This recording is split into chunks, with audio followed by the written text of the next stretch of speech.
Hello English lovers, welcome back to another video from your favorite YouTube channel, the You Need English channel. In today's video, I'm going to solve a very difficult and confusing grammatical point, which is the prepositions of time, in, on, and at. Most students are confused about using these three prepositions, but it doesn't matter, you have me. So let's make it easy.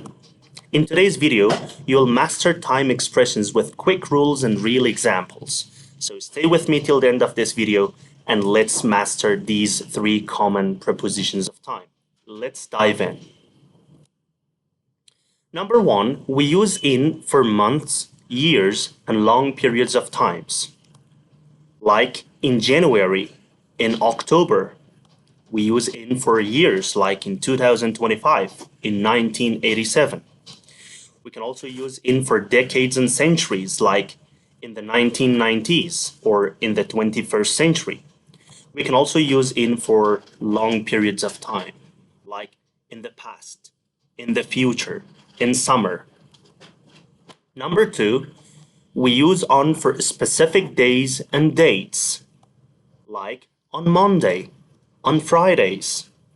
We can also use on for dates, like on May 3rd. On December 21st. We can also use on for special days like on my birthday, on New Year's Day. The third one is at. Use at for precise times and holidays. Precise means exact, specific.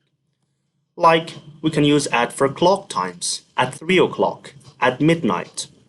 We can use at for holidays like at Christmas. We can also use at for expressions like at night, at the weekend. So visual timeline everybody, in, on, and at. We can use in for largest time periods like years, months, and centuries. We can use on for specific days and dates. We can use at for smallest points like exact time and precise holidays. Common mistakes to avoid. Most students actually make these mistakes, so I'm going to tell you not to make these mistakes anymore. The first one is the time mistakes. Most students say in 5 o'clock. Well, actually the correct one is at 5 o'clock, or they say on March, which the correct answer is in March.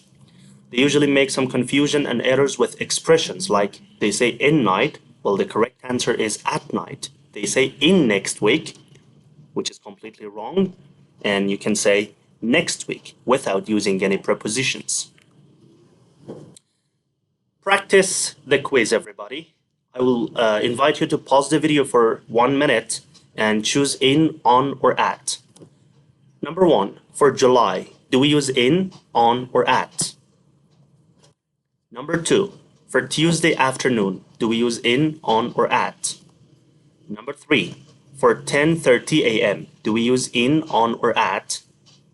And number four, for the weekend, do we use in, on, or at? Comment the answers in the comment section below. Let's recap it, everybody. Master time prepositions.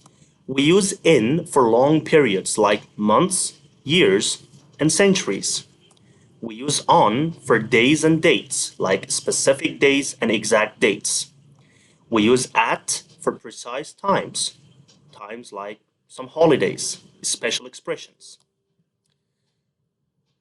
Practice often for perfect English, everybody. Try it yourself and remember, practice using in, on, and at in sentences to master time prepositions. Start today and improve your English fluency step by step. And don't forget to subscribe, like, and share this lesson to keep learning more English tips. Thank you so much. Until next video, bye-bye.